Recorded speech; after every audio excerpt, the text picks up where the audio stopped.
దేవాలయం of the member Arvind గారు ఉన్నారు. అరవింద్ గారితో మాట్లాడతాం. అరవింద్ గారు చెప్పండి, నవరాత్రులు వస్తున్నాయంటే మీరు చాలా మటుకు గుడికి అంకితమైపోయి పని చేస్తుంటారు. అంటే ఉత్సవాలకి వెనుక ఒక బ్యాక్ బోన్ లాగా ఉండి చూసుకుంటారు కదా మీరు. చెప్పండి. బ్యాక్ బోన్ లెక్క ఉండేది గొడుగు ఆంజనేయులు గారు.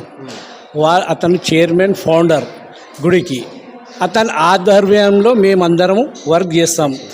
గణేష్ల ఫెస్టివల్ కంటే బిఫోర్ నుంచి వెళ్ళి ప్లానింగ్ అవుతుంది గుడిది. ఎందుకంటే ఒక 10 డేస్లో మాత్రం గుడిది మొత్తము నవరాత్రులది సర్దుబాటు కాదు. అందుకు కాబట్టి గణేష్ల కంటే చాలా ముందు నుంచి వెళ్ళి ఇది ప్రోగ్రామ్ ప్లానింగ్ చేస్తుంటారు.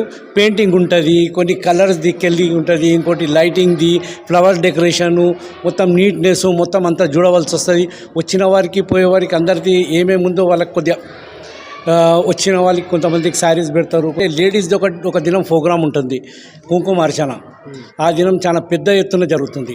ఇంకా కొన్ని వేరే ప్రాంతాలకి కూడా పబ్లిక్ ఇక్కడికి వస్తుంది. లేడీస్ జెంట్స్ వస్తారు. ఎక్కడి నుంచి అంటే వరంగల్ ఇక్కడి నుంచి చాలా మంది వస్తారు. ఎందుకంటే వాళ్ళు నమ్ముకున్నారు కాబట్టి, వాళ్ళకి అవుతుంది కాబట్టి ఇక్కడికి వస్తున్నారు. అంటే జియాగూడ నుంచి కాకుండా వేరే ప్రాంతాల నుంచి కూడా ఇక్కడికి వస్తారు. చాలా మంది వస్తారు. దసరా నవరాత్రులలో వచ్చి వాళ్ళది ఏముందో వాళ్ళు సమర్పించుకుంటారు. చూసి పూజ గిట్ట చేసి పోతారు. ప్రతిసారి వచ్చి వాళ్ళు గుడికి వెళ్ళి ఇచ్చేస్తారు.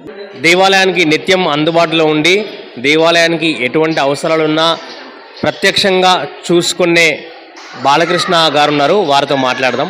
నేను 94 లోపల నేను ఆఫీసులో వర్క్ చేస్తుంటే మా మిస్సెస్ ఎకాయకి సడన్లీ సిక్ అయిపోయిందనమాట. నాకు తెలియదు ఇట్లా అయ్యింది అని. అయితే అప్పుడు మా అల్లుడు గారు వచ్చి మా మిస్సెస్ను హాస్పిటల్ తీసుకొచ్చి ఇంట్లో ట్రీట్మెంట్ ఇట్లా అంతా చేయించారు.